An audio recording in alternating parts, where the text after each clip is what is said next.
क्या हाल चाल है। आज हम बात करेंगे क्लास 11th बायोलॉजी, जिसमें हम पढ़ेंगे आज चैप्टर 7 प्राणियों में संरचनात्मक संगठन। एनिमल किंगडम के बारे में समझेंगे कि एनिमल किंगडम यानी कि प्राणी जगत क्या होता है, इसके बारे में हम आज अच्छी तरीके से समझेंगे। प्राणियों में संरचनात्मक संगठन क्लास 11th का चैप्टर रहेगा और मैं BWC वाला आपका खूबसूरत चैनल, हम सब का खूबसूरत channel, beautiful channel biology word class आप देख रहे हैं। और आज हम पढ़ेंगे बिल्कुल बेसिक तरीके से आसान भाषा में और एक एक वर्ड एक एक लाइन आपको समझाते हुए चलेंगे। प्राणियों में संरचनात्मक संगठन किस प्रकार से, ये चैप्टर हम डिस्कस करेंगे। इसमें सबसे पहले पढ़ेंगे यूनिसेलुलर के बारे में समझेंगे और मल्टी सेलुलर जो एनिमल होते हैं इनके बारे में समझेंगे, और ह्यूमन क्या है, यानी कि जो अगर हम विज्ञान यानी कि साइंस की भाषा में बोलें तो होमो सेपियंस यूनिसेलुलर है या मल्टी सेलुलर है। अगर आप बिल्कुल नहीं जानते हैं तो बेफिक्र बैठे रहें, बस सुनते रहें। अगर आपके चारों तरफ शोर हो रहा है या आपके साथ बलबीर खेल रहे हैं तो उनको थोड़ा सा साइलेंस करें और कान में एयरफोन लगाएं और फिर उसके बाद में आराम से हमारी बात सुनने की कोशिश करें। और मैं आपसे डिस्कस करूंगा कि बॉडी का फॉर्मेशन किस प्रकार से होता है और बॉडी के अंदर हमारी कौन कौन सी चीज़ पाई जाती है जिससे हमारी ये इतनी बड़ी बॉडी यानी कि 6 फीट, किसी की 7 फीट, किसी की 4 फीट, किसी की 3 फीट रह जाती है। इसके बारे में हम डिस्कस करेंगे। तो हम समझते हैं, आइए चलिए यूनिसेलुलर और मल्टी सेलुलर एनिमल किंगडम के बारे में समझें और फिर उसके बाद हम समझेंगे कि बॉडी का फॉर्मेशन किस प्रकार से होता है। तो देर ना करें, अभी तक आपने चैनल को सब्सक्राइब नहीं किया है तो चैनल को सब्सक्राइब जरूर कर दें। और मैं आपको एक बात जरूर बताना चाहता हूँ कि नीट का एग्ज़ाम हो चुका है और नीट के साथ में उसका रिजल्ट भी आ चुका है। काफ़ी बच्चों ने जो है अच्छे मार्क्स लेकर आए और कुछ बच्चों का दिल टूट गया है, लेकिन घबराने की ज़रूरत नहीं है। एक बार फिर से ट्राई करो और फिर से थोड़ी सी मेहनत करो। अगर आप लगे हैं, एक साल मेहनत किया है, अच्छे नंबर नहीं आए हैं, आपका दिल नहीं खुश है, एक बार फिर से तैयारी करें और उसी अखाड़े में उतरें। और 100% दिया था, लेकिन थोड़ी सी और लगन और थोड़ी सी मेहनत के साथ साथ में अगर काम करेंगे तो आप यकीनन इस बार कर जरूर जाएंगे। आपका रिजल्ट आपके सामने रखा हो या आप जिस जगह पर पढ़ रहे हो उस जगह पे उसको चिपका लें। वो आपकी दीवार जो हो आपके सामने या टेबल पे अपने उसको चिपका के रखें कि मैंने इतनी मेहनत की थी तो इतने नंबर आए थे। इस बार थोड़ी सी और लगन से, मेहनत से और कंसंट्रेट बना के पढ़ें। मेहनत तो कर रहे हैं लेकिन कंसंट्रेट नहीं रहता है, इस वजह से जो है नंबर कम आए हुए। तो आप इस बार मेहनत उतनी ही करनी है लेकिन कंसंट्रेट बना के रखना है। बीच बीच में गैप नहीं करना है कि 2 दिन 4 दिन इधर उधर घूम टहल लें और फिर उसके बाद हम अपना फिर से सिलेबस रिवाइज करेंगे। इसी में भूल चूक हो जाती है। इस बार क्या करना है, थोड़ा सा घूमना कम है, दोस्तों से बातें कम करनी है, बस लगन से कंसंट्रेट रहना है और उसी में जुटे रहना है। इस बार 100% होगा। और आपकी, मैंने एक वीडियो में बोला है कि आपकी जेब में गवर्नमेंट कॉलेज होगा, तो सच में आपकी जेब में गवर्नमेंट कॉलेज होगा अगर आप लगन से मेहनत करेंगे। तो आइए हम चलते हैं, आप बात करेंगे क्लास 11th चैप्टर हमारा रहेगा 7 प्राणियों में संरचनात्मक संगठन। इसमें हम पढ़ेंगे एनिमल किंगडम के बारे में और यूनिसेलुलर क्या होते हैं, मल्टी सेलुलर एनिमल। हमने यूनिसेलुलर का डिस्कस पिछले चैप्टर में कर लिया है। इस बार हम करेंगे मल्टी सेलुलर का और समझेंगे कि हमारी बॉडी किस प्रकार से, बॉडी का फॉर्मेशन जो होता है किस प्रकार से होता है। तो हम बात कर रहे हैं प्राणियों में संरचनात्मक संगठन के बारे में। चैप्टर हमारा है 7 और आज लेक्चर भी हमारा फर्स्ट रहेगा। लेक्चर हमारा ये रहेगा फर्स्ट और चैप्टर का नाम रहेगा प्राणियों में संरचनात्मक संगठन। प्राणियों में संरचनात्मक संगठन, इसमें हम समझेंगे एनिमल किंगडम के बारे में। एनिमल किंगडम ये चैप्टर है और हम देखते हैं एनिमल किंगडम। एनिमल किंगडम में 2 प्रकार से हम इसको डिवाइड करते हैं एनिमल किंगडम को। एक को बोलेंगे यूनिसेलुलर और दूसरे को बोलेंगे हम मल्टी सेलुलर। तो इसको 2 भागों में डिवाइड कर लें और फिर उसके बाद हम समझेंगे एक एक करके। एक को हम बोलेंगे यूनिसेलुलर और दूसरे को बोलेंगे हम multi cellular. Multi cellular unicellular वो होते हैं जिनमें एक ही कोशिका होती है। इसके अंदर एक ही कोशिका के अंदर एक्सक्रीशन यानी कि जो उत्सर्जन की क्रिया होती है, डाइजेशन यानी कि पाचन की क्रिया जो होती है वो एक ही सेल्स के अंदर होती है। इसकी पूरी कंप्लीट बॉडी जो बनी होती है वो एक ही सेल से बनी होती है, इसलिए इसको हम बोलते हैं यूनिसेलुलर, एक कोशिकीय। ये कैसे एनिमल होते हैं? एक कोशिकीय होते हैं। अगर एग्जाम्पल की बात करें तो एग्जाम्पल को आपको बहुत अच्छे तरीके से याद होगा, जो है हमको कमेंट बॉक्स में जरूर बताएं, वीडियो को पॉज करें और कमेंट बॉक्स में हमको जरूर लिख के बताएं कि यूनिसेलुलर का एग्जाम्पल कौन है। कोई ऐसे 2 एनिमल के नाम लिख दें कमेंट में, जल्दी से फटाक से वीडियो को पॉज करें और कमेंट में इसका नाम जरूर लिखें, कौन से यूनिसेलुलर एनिमल होते हैं। चलिए तो मैं बताता हूँ आपको। एग्जाम्पल में लिखते हैं हम, एक को लिख देते हैं अमीबा, एक होता है अमीबा को लिख देते हैं, और दूसरे अगर हम बात करें तो यूग्लिना लिख देते हैं। ये कैसे होते हैं? यूनिसेलुलर होते हैं। बहुत ऐसे एनिमल हैं, पीपीएलओ है और पैरामीशियम है। इस प्रकार के एनिमल जो होते हैं ये यूनिसेलुलर यानी कि एक कोशिकीय एनिमल होते हैं। अब हम बात करते हैं मल्टी सेलुलर की। तो मल्टी सेलुलर में अगर हम एग्जाम्पल की बात करें तो मल्टी सेलुलर में बहुत सारे एनिमल आते हैं, जैसे कि हम सबसे इम्पोर्टेंट और सबसे ज़रूरी बात ह्यूमन की बात कर लेते हैं। ह्यूमन जो होता है ये कैसे किस में आता है? मल्टी सेलुलर में आता है। ह्यूमन मल्टी सेलुलर एनिमल होता है। ये कैसा होता है? ह्यूमन जो होता है ये मल्टी सेलुलर एनिमल है। ये मल्टी सेलुलर एनिमल है, और इसको अगर हम साइंस की भाषा में इसको किस प्रकार से पुकारा जाता है तो इसका नाम होता है that is called Homo sapiens. क्या बोलते हैं इसको? होमो सैपियंस बोलते हैं। ये मनुष्य है, इसको हम बोलते हैं होमो सैपियंस के नाम से जानते हैं। अब हम बात कर रहे थे एनिमल किंगडम में यूनिसेलुलर और मल्टी सेलुलर। इसके एग्जांपल की बात कर ली, अमीबा, यूग्लिना। मल्टी सेलुलर की बात करें तो इसमें क्या आता है? इसमें यहाँ पर ह्यूमन लिखा होना चाहिए, यहाँ पर हमने ह्यूमन लिखा था लेकिन वो क्या होगा थोड़ा सा मिट। ह्यूमन की बात करते हैं। ह्यूमन है, काऊ है, लाइन है, टाइगर है, जितने एनिमल आपको दिख रहे हैं अपनी आंखों से, जो नग्न आंखों से दिखाई दें वो सब क्या होते हैं? Multi cellular animal. जो नग्न आंखों से दिखाई दें वो क्या होते हैं? मल्टी सेलुलर होते हैं। लेकिन जो यूनिसेलुलर होते हैं एक कोशिकीय, वो सिर्फ और सिर्फ इलेक्ट्रॉन माइक्रोस्कोप से ही दिखाई देते हैं।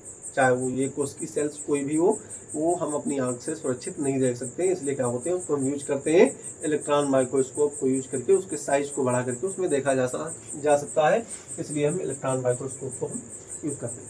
अब इसके बाद में हम बात करते हैं कि बॉडी का फॉर्मेशन एक्चुअल में होता किस प्रकार से है, चाहे वो ह्यूमन की बॉडी हो चाहे वो किसी एनिमल की बॉडी हो।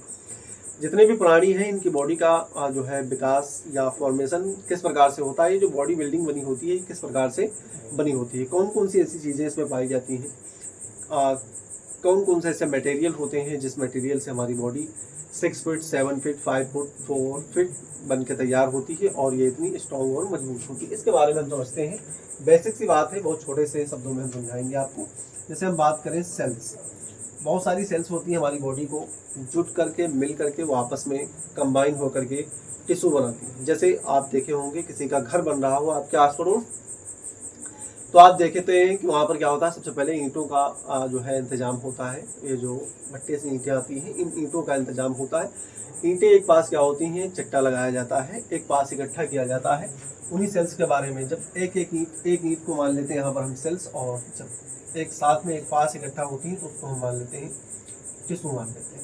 उस चट्टे को हम बोल देते हैं टिश्यू, और टिश्यू के बाद में बहुत सारी दीवारें उसके अंदर बनाई जाती हैं। जब दीवारें बनाई जाती हैं तो उसको बोल देते हैं हम ऑर्गन बोल देते हैं। क्या बोल देते हैं? ऑर्गन बोल देते हैं। और फिर उसके बाद में ऑर्गन के बाद कमरे बन जाते हैं उस मकान में या बिल्डिंग में, तो उसको हम बोल देंगे यहाँ पर ऑर्गन सिस्टम बोल देते हैं। क्या बोल देते हैं? Organ system. ऑर्गन सिस्टम बनने के बाद में जब उस पर मकान पे छत पड़ जाती है तो उसको क्या बोल देते हैं? मकान बोल देते हैं या बिल्डिंग बोल देते हैं। यहाँ पर हम क्या बोल देंगे? बॉडी बोल देंगे या ऑर्गेनिज्म बोल देंगे। क्या बोल देंगे? बॉडी बोलते हैं या ऑर्गेनिज्म बोलते हैं। ठीक है, तो यहाँ पर सबसे पहले क्या हुआ, थोड़ी सी ईंटों का इंतजाम हुआ, चट्टा लगा, चट्टा लगने के बाद में दीवारें बनी, दीवारों के बाद में कमरे बने, और कमरे बनने के बाद में पूरी बिल्डिंग। यहाँ पर सबसे पहले हम बात करते हैं सेल्स की। सेल्स एक सेल्स नहीं होती है, मल्टी सेलुलर एनिमल का मतलब होता है कि बहुकोशिकीय एनिमल।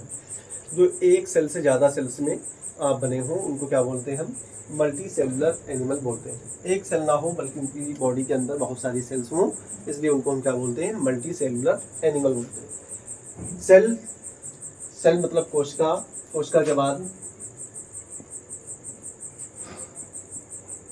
कोशिका, कोशिका के बाद ऊतक, और ऊतक के बाद अंग, अंग के बाद अंगतंत्र, अंगतंत्र के बाद में शरीर बन जाता है। क्या बन जाता है? शरीर बन जाता है। Cells, tissue, organ, organ system, organ system के बाद में पूरी कंप्लीट बॉडी बन जाती है। इसी प्रकार से हमारे शरीर में 4 प्रकार के टिश्यूज पाए जाते हैं। इसी प्रकार से हमारी बॉडी के अंदर 4 टाइप के जो होते हैं वो क्या पाए जाते हैं? टिश्यू पाए जाते हैं। 4 टाइप के टिश्यू पाए जाते हैं। और वो टिश्यू कौन कौन से होते हैं, उन टिश्यूओं के बारे में हम समझते हैं। 4 प्रकार के वो कौन कौन से टिश्यू है। अगर आपने नोट कर लिया है, इसका स्क्रीनशॉट ले लिया है, तो मैं यहाँ साइड में बिठाता हूँ और यहाँ पर लिखते हैं 4 टाइप के टिश्यू जो पाए जाते हैं हमारी बॉडी में कौन कौन से टिश्यू होते हैं। 1 2 3, यहाँ पर 4 टाइप के टिश्यू। फर्स्ट नंबर की बात करें, 1 2 3 4, ये 4 टाइप के टिश्यू हम लिखेंगे। सबसे फर्स्ट नंबर पे हम लिखेंगे एपिथेलियम टिश्यू। कौन सा टिश्यू होगा? Epithelial tissue.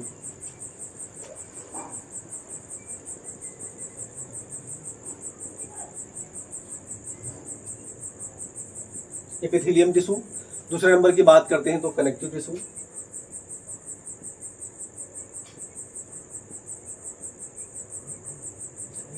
थर्ड नंबर की अगर हम बात करें, फर्स्ट नंबर पे एपिथेलियम टिश्यू, दूसरे नंबर पे कनेक्टिव टिश्यू, और थर्ड नंबर पे अगर हम बात करते हैं तो मस्कुलर टिश्यू होता है। कौन सा होता है?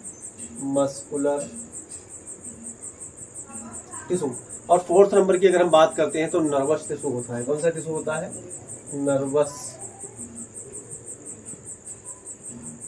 नर्वस टिश्यू होता है। फर्स्ट, सेकेंड, थर्ड और फोर्थ, ये 4 टाइप के जो टिश्यू होते हैं हमारी बॉडी को बनाने का कार्य करते हैं। और इन्हीं जो है टिश्यू से यानी ऊतक से हमारी बॉडी कंप्लीट बनती है। सेल्स के बाद टिश्यू, टिश्यू के बाद में ऑर्गन, ऑर्गन के बाद में ऑर्गन सिस्टम, और ऑर्गन सिस्टम के बाद में बॉडी कंप्लीट होती है। और 4 प्रकार के टिश्यू पाए जाते हैं हमारी बॉडी के अंदर। फर्स्ट नंबर पे अगर हम बात करें तो एपिथेलियम टिश्यू, दूसरे नंबर की अगर हम बात करते हैं तो कनेक्टिव टिश्यू, और थर्ड नंबर की बात करें तो मस्कुलर टिश्यू, और फोर्थ नंबर की अगर हम बात करते हैं तो वो नर्वस टिश्यू होता है। ये 4 प्रकार के टिश्यू पाए जाते हैं। फर्स्ट नंबर पे एपिथेलियम टिश्यू। यहाँ पर चारों प्रकार के टिश्यूज हमने लिख लिए हैं। अब हम इसको डालने की कोशिश करते हैं। आप इसका स्क्रीनशॉट लेना चाहें तो बच्चों ले सकते हैं। 1 2 3 4, एनिमल किंगडम में टिश्यूओं की बात कर ली, एपिथेलियम टिश्यू, कनेक्टिव टिश्यू और मस्कुलर टिश्यू, नर्वस टिश्यू। 4 प्रकार के टिश्यू पाए जाते हैं अलग अलग प्रकार से। और इसी प्रकार से हमारी बॉडी जो बनती है वो 3 जो है लेयर से बनती है। हमारी जो बॉडी होती है वो 3 लेयर से मिलकर बनी होती है। वो कौन कौन सी लेयर्स होती हैं उनके बारे में हम समझते हैं। और हमें उम्मीद है कि आपको टॉपिक समझ में आ रहा होगा। जिस प्रकार से हम बात कर रहे हैं कि प्राणियों में संरचनात्मक संगठन किस प्रकार से होता है, तो वहाँ पर हमने बात किया एनिमल किंगडम के बारे में। एनिमल को यानी कि जो एनिमल किंगडम था उसको यूनिसेलुलर और मल्टी सेलुलर, जो एनी सेलुलर था उसको हमने डिस्कस कर लिया था पिछले वीडियो में। इस बार हम डिस्कस कर रहे हैं मल्टी सेलुलर के बारे में। हमने बात किया था कि 4 प्रकार के टिश्यूज पाए जाते हैं। उन 4 प्रकार के टिश्यूज के नाम आपने नोट कर लिए हैं। अब हम बात करेंगे हमारी बॉडी जो होती है ये 3 लेयर से मिलकर बनी होती है। हमारी बॉडी जो होती है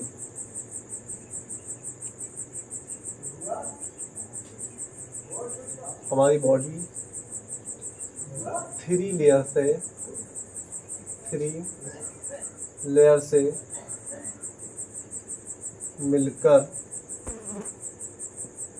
मिलकर बनी होती है। हमारी बॉडी जो होती है 3 लेयर से मिलकर बनी होती है। वो कौन कौन सी लेयर हैं उनके नाम हम समझेंगे। और फिर उसके बाद में जो उन लेयर्स के अंदर कौन कौन सी लेयर्स होती हैं उनके बारे में हम समझेंगे। यानी ये लेयर्स और उप लेयर्स के बारे में हम समझेंगे। यानी फर्स्ट नंबर पे हम यहाँ बनाते हैं लेयर्स के बारे में। 3 लेयर्स हमने बना लिए हैं। सबसे पहले ऊपर की बात करते हैं तो उसको बोला जाता है एपिडर्मिस।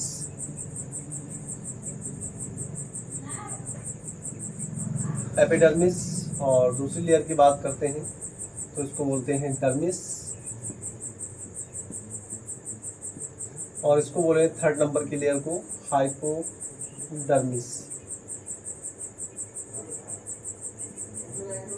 ये जो हाइपोडर्मिस है, एपिडर्मिस, ये सबसे ऊपरी वाली लेयर है यानी कि बाहरी लेयर है। और फिर उसके बाद में जो बीच में डर्मिस दी हुई है, डर्मिस मिडिल लेयर है, बीच के लेयर है, और जो हाइपोडर्मिस दिया हुआ है ये हाइपोडर्मिस सबसे निचले हिस्से की लेयर होती है। अगर हम बात करें तो इनके नाम एक्टोडर्म,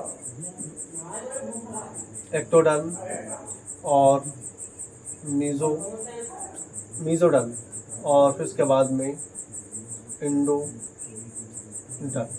एक्टोडर्म, मीजोडर्म, एंडोडर्म, ये 3 लेयर्स जो होती हैं ये हमारी बॉडी को कंप्लीट बनाने का कार्य करती हैं।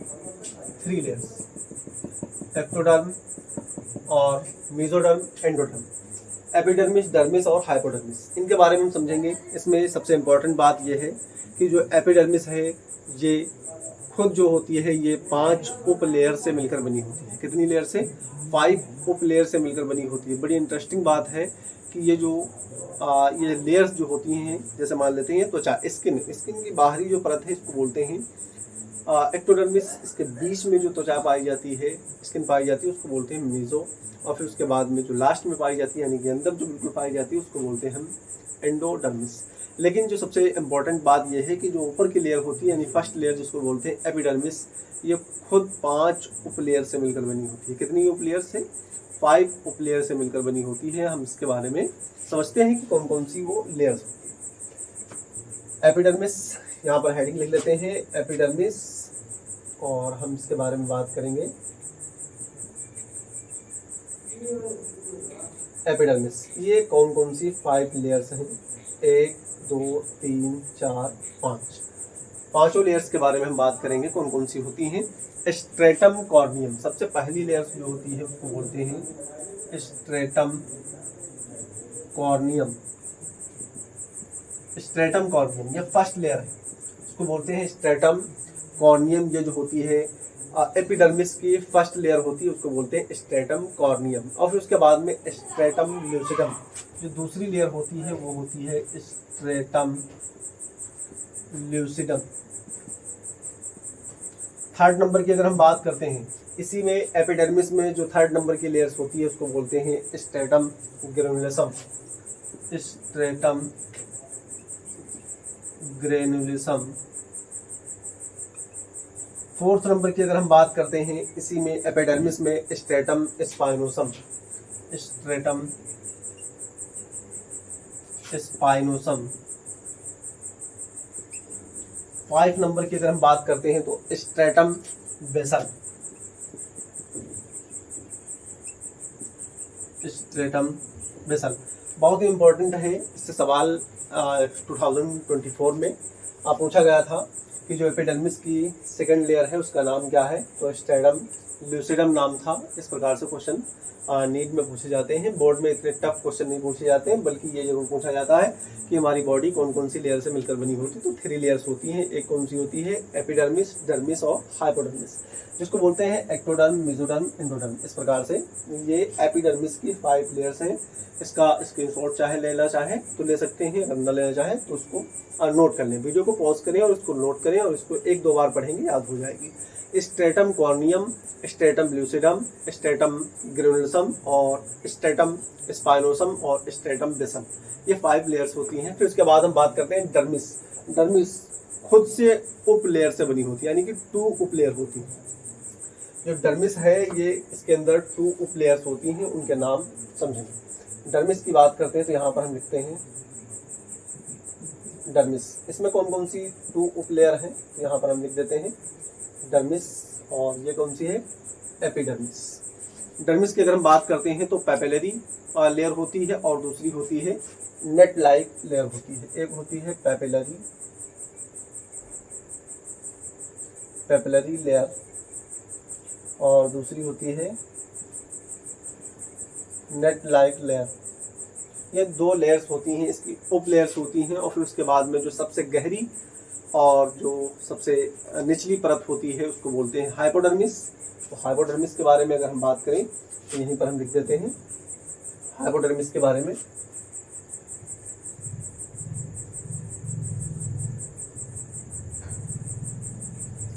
हाइपोडर्मिस, ये जो थर्ड वाली लेयर है, सबसे निचली लेयर, उसको बोलते हैं हाइपोडर्मिस। और सबसे गहरी और निचली परत होती है, इसमें फैट और टिश्यू होते हैं।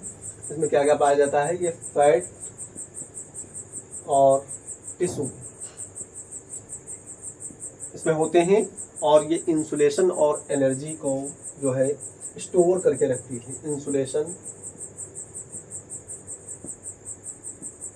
इंसुलेशन और ऊर्जा को स्टोर करती है, ये सबसे इम्पोर्टेंट है। हाइपोडर्मिस जो होती है लेयर, इसमें क्या क्या होता है, फैट होता है, टिश्यू होता है और ये इंसुलेशन और एनर्जी को स्टोर करके रखती है। तो हम बात कर चुके हैं, इस चैप्टर की शुरुआत कर चुके हैं और ये हमारा पहला लेक्चर है। इसके बारे में हम 4 टिश्यू के बारे में बात करेंगे, एक एक करके कि इनके अंदर कौन कौन से किस किस प्रकार से इसको डेप्थ तक हम समझने का प्रयास करेंगे। आज बिल्कुल बेसिक लेक्चर था, आपके सामने हमने ओपन करके रख दिया है कितने प्रकार के टिश्यू होते हैं, हमारी बॉडी किस प्रकार से बनी होती है और कितनी लेयर्स होती हैं हमारी बॉडी को बनाने में। तो 3 लेयर्स होती हैं जिनको बोला जाता है एपिडर्मिस और डर्मिस और हाइपोडर्मिस। ये 3 लेयर होती हैं, एक्टोडर्म, मेसोडर्म, एंडोडर्म। 3 प्रकार की लेयर्स होती हैं और ये हमारी बॉडी को बनाने का कार्य करती हैं। आपके सामने लिखा हुआ है, चाहे तो आप इसका स्क्रीनशॉट ले लें, वरना आप नोट तो साथ में कर रहे थे।